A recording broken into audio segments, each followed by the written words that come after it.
அம்மா தான் கூப்பிடுறாங்க. மாமா, கஜேந்திரன் சாருக்கு ஆக்சிடென்ட் ஆன விஷயத்தை இப்போதைக்கு அம்மா கிட்ட சொல்ல வேண்டாம். சீக்கிரமா வந்துருவோன்னு மட்டும் சொல்லுங்க. அப்பதான் அவங்க நிம்மதியா இருப்பாங்க. அம்மா, கோயிலுக்கு போயிட்டீங்களா? ஆமா ஆதி, கோயில இருந்து தான் பேசுறேன். இப்ப நீ எங்க இருக்க? நான் இன்னும் போலீஸ் ஸ்டேஷன் தான் இருக்கேன். இங்க வந்து பார்த்தா பூசாரி எல்லா ஏற்பாடையும் பண்ணி வச்சிருக்காரு. இப்போ நம்ம நகைப்பெட்டிக்காக தான் எல்லாரும் வெயிட்டிங். ஆதி, நல்ல நேரம் முடியறதுக்குள்ள பூஜையை ஸ்டார்ட் பண்ணியே ஆகணும்னு அவர் சொல்றாரு. நல்ல நேரத்துக்குள்ள ஆரம்பிக்க முடியலன்னா ரொம்ப கஷ்டமாயிடும். அம்மா, எதுவும் பிரச்சனை இல்லைம்மா. நகையில செக் பண்ண கோயில் நிர்வாகி வந்துட்டு இருக்காரு. நகைக்கான டாக்குமெண்ட்ஸ் எடுத்துக்கிட்டு நம்ம கஜேந்திரன் ஸ்டேஷன் தான் வந்துட்டு இருக்காரு. 2 பேரும் வந்ததும் நான் எப்படியாவது நகையை வாங்கிட்டு வந்துடுறேம்மா. நீங்க கவலைப்படாதீங்க. சரி, இத பாரு, எந்த அளவுக்கு சீக்கிரமா முடியுமோ அந்த அளவுக்கு சீக்கிரமா முடிச்சிட்டு கிளம்பி வா. சரிம்மா.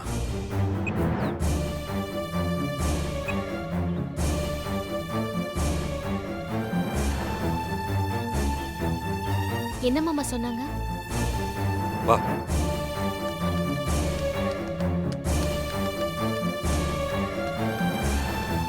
இன்ஸ்பெக்டர், நான் ஒரு கன்க்ளூஷனுக்கு வந்திருக்கேன். சொல்லுங்க. எங்க பரம்பரை நகைன்னு ப்ரூவ் பண்ற டாக்குமெண்ட்ஸ் எடுத்து வரப்போ எங்க மேனேஜரோட கார் ஆக்சிடென்ட் ஆயிருக்கு. பேரலா கோயில் நகையா இல்லையான்னு செக் பண்ணி சொல்றதுக்காக இங்க வந்துட்டு இருந்த ஈஓவோட மொபைல் சுவிட்ச் ஆஃப் ஆயிருக்கு. இந்த 2 சம்பவமும் ஒரே நேரத்தில் நடந்திருக்கு. இந்த 2 சம்பவத்துக்கும் ஒரு கனெக்டிவிட்டி இருக்குமோன்னு எனக்கு டவுட்டா இருக்கு. உங்களுக்கு தோணுதா அது? இப்ப என்ன சொல்ல வரீங்க?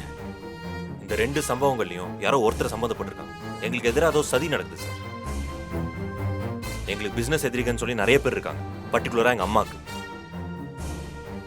எங்க அம்மாக்கு எந்த நல்லதும் நடக்கக்கூடாதுன்னு நினைச்சு அதை தடுத்து நிறுத்துறத கொஞ்சம் பேர் முழு நேர வேலையா பார்த்துட்டு இருக்காங்க. அப்படி இருக்கிற எதிரிகள்ல யாரோ ஒருத்தர் செஞ்ச வேலை தான் அது. ஆமா இன்ஸ்பெக்டர் சார், இதுல யோசிக்கிறதுக்கு எதுவுமே இல்ல. அம்மா நடத்துற இந்த வாரிசு விழாவை தடுத்து நிறுத்துறதுக்காக யாரோ சதி பண்ணிருக்காங்க. ப்ளீஸ் இன்ஸ்பெக்டர், தயவு செஞ்சு இதை கொஞ்சம் புரிஞ்சுக்கோங்க. நீங்க நகைப்பேட்டை எங்ககிட்ட ஒப்படைக்கலன்னா கூட பரவாயில்ல. நீங்களே கையில் எடுத்துக்கிட்டு எங்களோட சேர்ந்து கோயிலுக்கு வாங்க. ஃபங்க்ஷன் முடிகிற வரைக்கும் இருந்துட்டு ஃபங்க்ஷன் முடிஞ்சதும் நகைப்பெட்டியை வாங்கிட்டு நீங்க ஸ்டேஷனுக்கு வந்துருங்க. அதுக்கப்புறம் நீங்க எங்க நகையை எடுத்துக்கிட்டு நாங்க எப்ப நிரூபிக்கிறோமோ அப்ப எங்களுக்கு திருப்பி கொடுத்தா போதும் சார். நீங்க சொல்றது நடைமுறைக்கு கொஞ்சம் கூட சாத்தியமே இல்லாத விஷயம். சந்தேகத்தின் பேர்ல ஸ்டேஷனுக்கு வந்த இந்த நகைய கோயில் நகை இல்லைன்னு ப்ரூவ் பண்ற வரைக்கும் ஒரு இன்ச்சு கூட என்னால இங்க இருந்து நகர்த்த முடியாது. இதுல உங்க எதிரிகளை பத்தி மத்தவங்களை பத்தி சொல்றதெல்லாம் என்னால கன்சிடர் பண்ண முடியாது. உங்க சூழ்நிலை எனக்கு புரியுது, ஆனா எனக்கு வேற வழி தெரியல. இவ்வளவு நேரம் வெயிட் பண்ணிட்டீங்க, இன்னும் கொஞ்ச நேரம் வெயிட் பண்ணுங்க. கோவில் ஈவோட மொபைல் சார்ஜ் இல்லாம போயிருக்கலாம், அதனால சுவிட்ச் ஆஃப் ஆயிருக்கலாம் இல்லையா? என்கிட்ட போன் பண்ணும்போது அவர் கிளம்பிட்டாரு. அவர் இப்ப வந்துருவாரு. அதை விட்டுட்டு யாரோ சதி பண்றாங்கன்னு அப்படி இப்படின்னு ஏன் விபரீதமாவே யோசிக்கிறீங்க? கொஞ்சம் வெயிட் பண்ணுங்க. இன்ஸ்பெக்டர் சார், இங்க பாருங்க, எங்க குருஜி சொன்ன மாதிரி சாஸ்திர சம்பிரதாயப்படி சரியான நேரத்துல இந்த நகைகளை வச்சு நாங்க பூஜை பண்ணியே ஆகணும். இங்க வெயிட் பண்ணிட்டு இருந்தா டைம் தான் ஆகும். அதையே சார் நீங்க யோசிக்க மாட்டேங்கிறீங்க. தப்பா நினைக்காதீங்க மேடம். உங்க சாஸ்திர சம்பிரதாயத்துக்காக சட்டத்தை என்னால வளைக்க முடியாது. கொஞ்ச நேரம் வெயிட் பண்ணி தான் ஆகும்.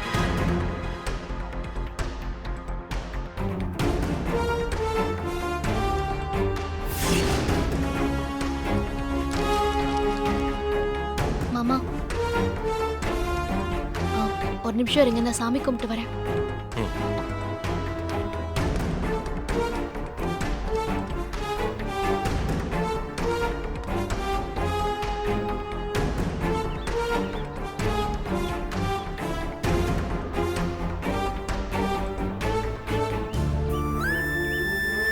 நான் வீட்ல இருந்து கிளம்பும் போது ஐஸ்வர்யா அம்மாவுக்கு நடக்க போற இந்த வாரிசு விழா நல்லபடியா நடக்கணும்னு தான் வேண்டிக்கிட்டு வந்தேன்.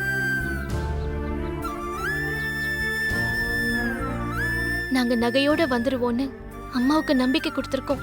ஆனா அதுக்கான எந்த வழியும் தெரியல. அவ்வளோ தூரம் ஹோமம் நடத்தி பூஜை பண்ணி வீட்ல இருந்து கொண்டு வந்த பரம்பரை நகையெல்லாம் ஸ்டேஷன்ல முடங்கி கிடக்கிறதுக்கு என்ன காரணம்? யார் காரணம்?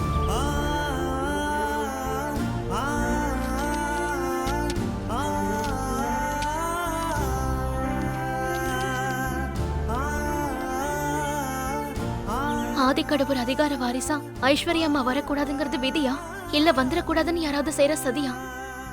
சதியாதான் இருக்கும்னு என் மனசு சொல்லுது. அந்த சதியை முறியடிச்சு நகைகளை இன்ஸ்பெக்டர் கிட்ட இருந்து வாங்கி கொடுக்க நீதாமா எனக்கு துணையா இருக்கணும். உன்னால முடியலன்னா வேற யாரால முடியும்? நீ என்ன பண்ணுவியோ ஏது பண்ணுவியோ எனக்கு தெரியாது. நீ ஏதோ ஒரு ரூபத்துல வந்து எனக்கு உதவி பண்ணு.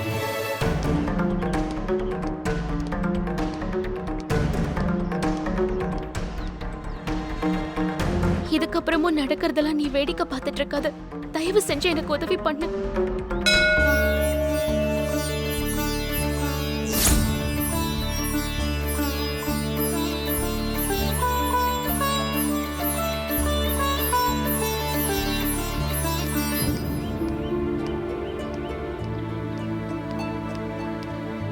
அடடா, வாங்க அண்ணாமலை சார். வணக்கங்க. வாங்க வாங்க. வணக்கம் சார். நல்லா இருக்கீங்களா? வணக்கம். உட்காருங்க சார், உட்காருங்க. உட்காருங்க சார். வணக்கம் சார். வணக்கம். நல்லா இருக்கீங்களா? நல்லா இருக்கு ஆ. சார். சொல்லுங்க சார், என்ன திடீர்னு ஸ்டேஷனுக்கு வந்திருக்கீங்க? இந்த அரசியல்வாதிங்க எல்லாரும் சேர்ந்து என்ன ஸ்டேஷன் வர வச்சுட்டாங்க. என்ன பண்ண சொல்றீங்க? சார், நீங்க எவ்வளவு பெரிய பர்சனாலிட்டி, உங்கள்ட்ட யார் சார் பிரச்சனை பண்றாங்க? இந்த உள்ளாட்சி தேர்தல் வந்தாலும் வந்துச்சு, அதுல இருந்து எனக்கு மன நிம்மதி சுத்தமா போயிடுச்சு சார். தினமும் ஒரு கட்சிக்காரங்க முறை வச்சுட்டு வந்து என் நிம்மதியை கெடுத்துட்டு இருக்காங்க சார். உங்ககிட்டயா? ஆமா. என்ன சார் சொல்றீங்க? என் வீடு தெரு முச்சந்தில் இருக்கிறது அரசியல் கட்சிக்காரங்களுக்கு ரொம்ப வசதியா போச்சு. 2 பக்கமும் நீண்டு இருக்கிற காம்பவுண்ட் சுவர்ல விதியை மீறி போட்டி போட்டுக்கிட்டு கட்சி சின்னத்தை வரைஞ்சி தள்ளுறாங்க. அது எனக்கு பிடிக்கல. அது ஏன்னு கேட்டா யாருமே மதிக்க மாட்டேங்கிறாங்க. இதுதான் உங்க பிரச்சனையா? இதுக்கு போய் உங்க பிஸியான ஷெட்யூல்ல வேலையை விட்டுட்டு எதுக்கு சார் ஸ்டேஷன் வரைக்கும் கம்ப்ளைண்ட் கொடுக்க வந்தீங்க? எனக்கு ஒரு கால் பண்ணியிருந்தா நானே ஆக்ஷன் எடுத்துருப்பேன் சார். ப்ரொசீஜர்னு ஒண்ணு இருக்கு இல்லையா சார்? நீங்க தனிப்பட்ட முறையில எனக்கு நல்லா தெரியுங்கிறதுக்காக நான் விதியை மீறி உரிமை எடுத்துக்கூடாது இல்லையா சார்? அதனால நேர்ல பார்த்து கம்ப்ளைண்ட் கொடுத்துட்டு போலான்னு வந்தேன். இந்தாங்க கொடுங்க, படிச்சு பாருங்க.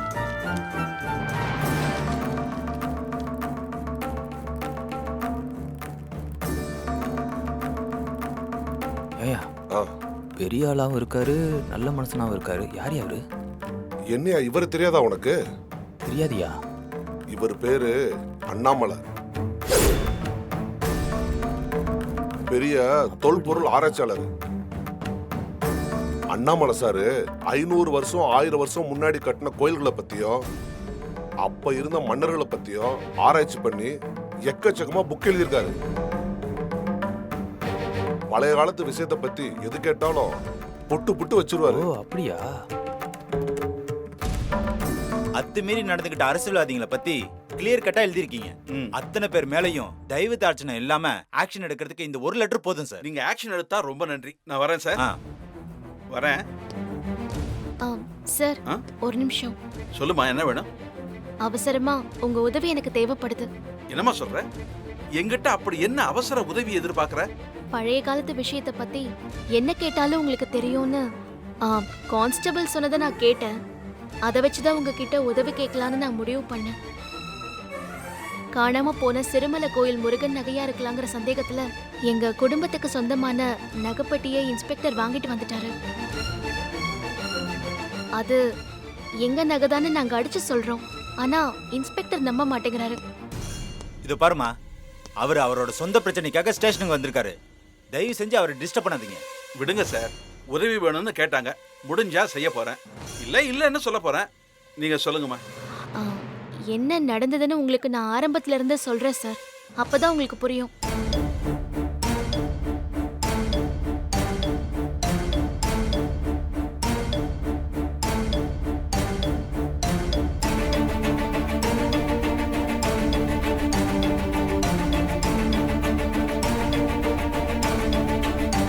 சார், இதுதான் சார் எங்களோட பரம்பரை நகைப்பட்டி.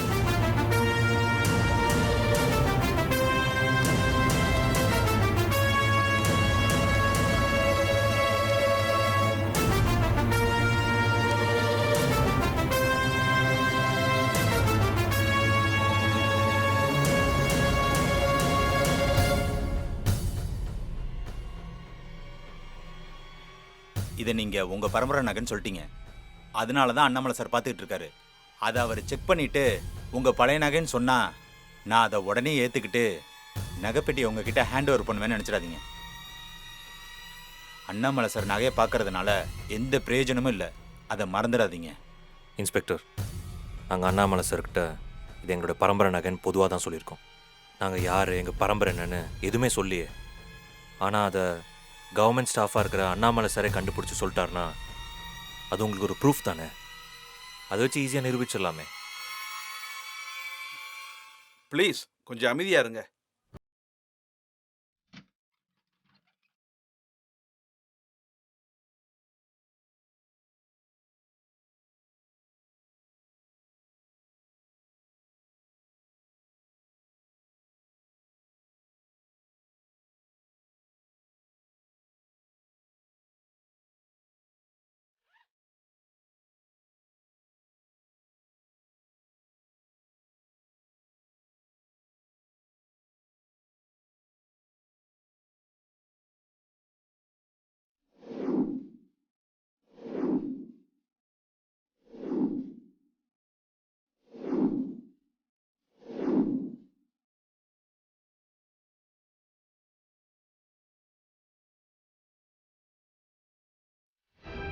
இதுல எந்த நகையும் மெஷினை யூஸ் பண்ணி செய்யல. எல்லாமே வார்ப்பு நகைகளா இருக்கு. அந்த காலத்து ஜமீன்தார்கள்லாம் இப்படிதான் நகையை செய்வாங்க. அதுக்கப்புறம் இது எந்த ஜமீனோட சேர்ந்ததுன்னு பார்த்தா ஆதி கடவுர் ஜமீனோட முத்திரை இதுல இருக்கு.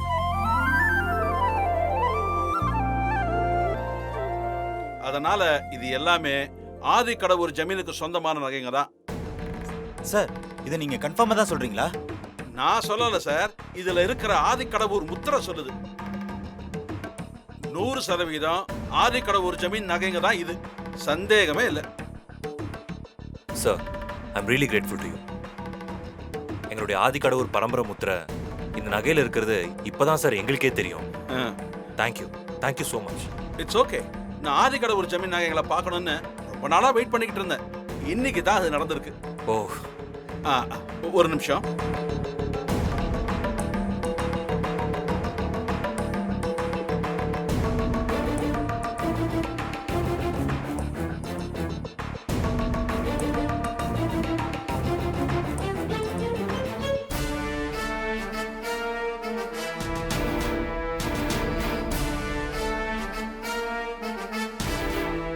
பாருங்க, நான் எல்லா ஜமீன் நகைகளையும் ஆராய்ச்சி பண்ணி கட்டுரை எழுதியிருக்கேன்.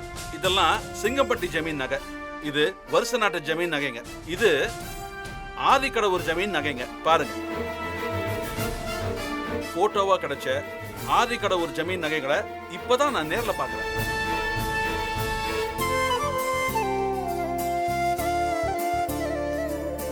காணாம போன சிறுமலை முருகன் கோயில் நகைகளுக்கும் இந்த நகைகளுக்கும் எந்த சம்பந்தமும் இல்லை. அதை என்னால உறுதியா சொல்ல முடியும். இன்ஸ்பெக்டர், இந்த பெட்டியை திறக்கணும்னா இவங்க பரம்பரையை சேர்ந்தவங்களோட கைரேக முத்திரைய பதிக்கணும். அப்பதான் பெட்டி திறக்கும். அப்படி இருக்கும்போது இது எப்படி கோயிலுக்கு சொந்தமான நகையா இருக்க முடியும்? இது கோவில் நகை இல்லைன்னு என்னால எங்க வேணாலும் வந்து ப்ரூவ் பண்ண முடியும். நீங்க கேட்டா எழுத்துப்பூர்வமா கூட எழுதி தரேன். இதுக்கு மேல உங்களுக்கு என்ன சார் வேணும்? ஓகே சார், நீங்கள் உங்கள் நகையை எடுத்துகிட்டு போகலாம். Thank you so much. ஓகே, அம்மா கிட்ட கண்டிப்பாக சொல்கிறேன். வரேம்மா.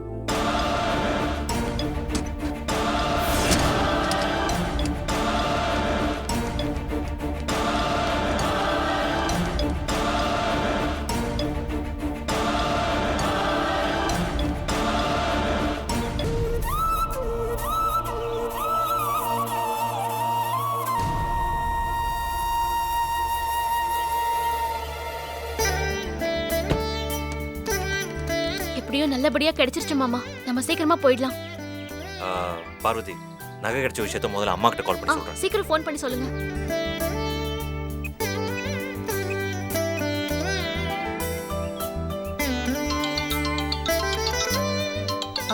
ஆதிதா. ஹலோ.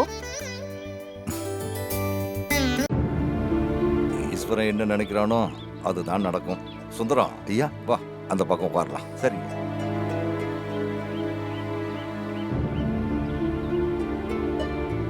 சுந்தரம் சொல்லுங்கய்யா. பார்வதிக்கு ஒரு போனை போட்டு கொடு. போடுப்பா. ஆதி என்னாச்சு? ஸ்டேஷன்ல இருந்து கிளம்பிட்டியா? ஜுவல்ஸ் எல்லாம் அவங்க கொடுத்துட்டாங்களா? அம்மா இப்பதான் ஸ்டேஷன் வெளியே வந்து உங்களுக்கு கால் பண்றேம்மா. அப்படியா? ஐயோ, என்னவோ ஏதோ நான் பயந்துகிட்டே இருந்தேன் ஆதி. நல்ல வேளை. இந்தாங்க. சுந்தரம் ஐயா நீ போய் அந்த கடையில் கொஞ்சம் வேர்க்கடலை வாங்கிட்டு வா, சாப்பிடலாம். அட போப்பா. சரிங்க.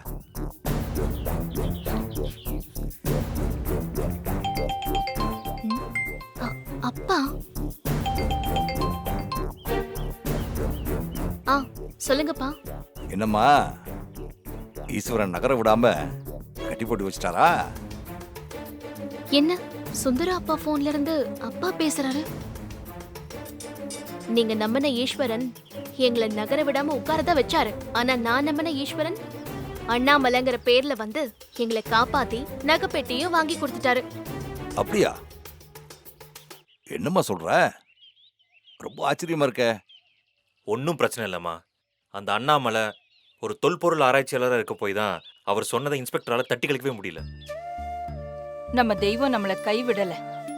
அந்த ஈஸ்வரனோட திருவிளையாடல் இருக்க அப்பப்பப்பப்பா எப்ப யாரு பக்கம் சாய்வார்னு யாராலையும் சொல்ல முடியாதுமா. ஆனா ஒண்ணு, நான் சொன்ன மாதிரி நான் பந்தயத்தில் ஜெயிக்கும் போது பந்தயத்தோட விதிமுறைகளை நீ மறந்துடக்கூடாது. என்னது? இதுக்கப்புறமும் நான் தோத்துருவேன் நீங்க நம்புறீங்களாப்பா? ஏன் நம்ப கூடாது? இப்பதானே சொன்னேன் ஈஸ்வரனோட திருவிளையாடலை பத்தி. இப்போ உன் பக்கம் சாஞ்சிருக்கிற ஈஸ்வரன் நீ கோயிலுக்கு வந்ததும் அப்படியே என் பக்கம் சாஞ்சிருவார். வந்து பாரு, நீ தெரிஞ்சுப்ப. நீங்க பகல் கனவு கண்டுட்டு இருக்கீங்கப்பா. நடக்க போறத சொல்லிக்கிட்டு இருக்கேன். நீங்க சொல்ற மாதிரிலாம் எதுவுமே நடக்காது. நான் நேர்ல வந்து பேசுறேன். போனை வைங்க. பார்வதி யார் கூட பேசிட்டு இருந்த? அப்பா கூட. அப்பா கிட்டயா?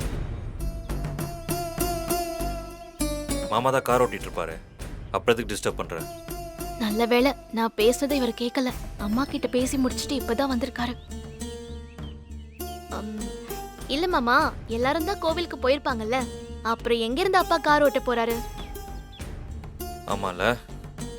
சிவா எல்லாம் நகைப்பெட்டிக்க வெயிட் பண்ணிருப்பாங்க, கிளம்பு.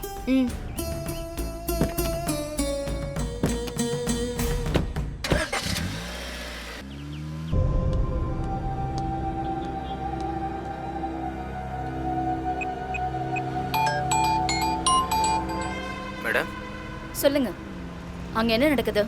மேடம், ஆதியும் பார்வதியும் ஸ்டேஷனுக்கு வந்து உங்கள் பிளான் எல்லாம் தவிடுபடி ஆக்கிட்டு நகைப்பெட்டியை மீட்டுட்டு போயிட்டாங்க மேடம். என்ன சொல்ற? தவிடுபொடி ஆக்கிட்டாங்களா? எப்படி அப்படி நடந்துச்சு? பார்வதி நல்ல நேரமா இல்லை உங்களோட கெட்ட நேரமான்னு தெரியல.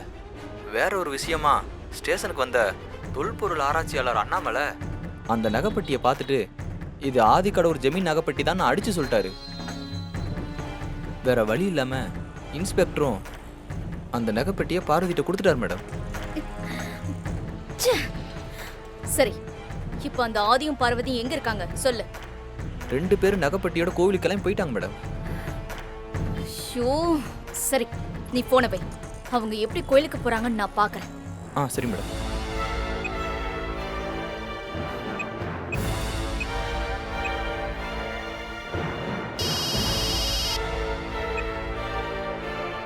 சொல்லுங்க மேடம். ஹேய், எங்க இருக்க? மேடம், நீங்க எங்க வெயிட் பண்ண சொன்னீங்களோ அங்க மேடம் வெயிட் பண்றோம். அந்த திருக்கல்குன்றம் ரோட்ல தானே? ஆமா மேடம், அங்கதான் மேடம் இருக்கோம். சரி, இப்போ நான் சொல்றதை நீ கவனமா கேட்டுக்கோ. சொல்லுங்க மேடம்.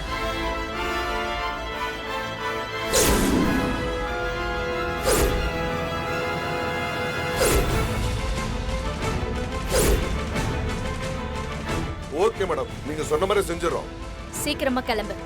நீ சக்சஸ் பண்ணிட்டு எனக்கு கால் பண்ணு. ஓகே? சரிங்க மேடம். ஓகே.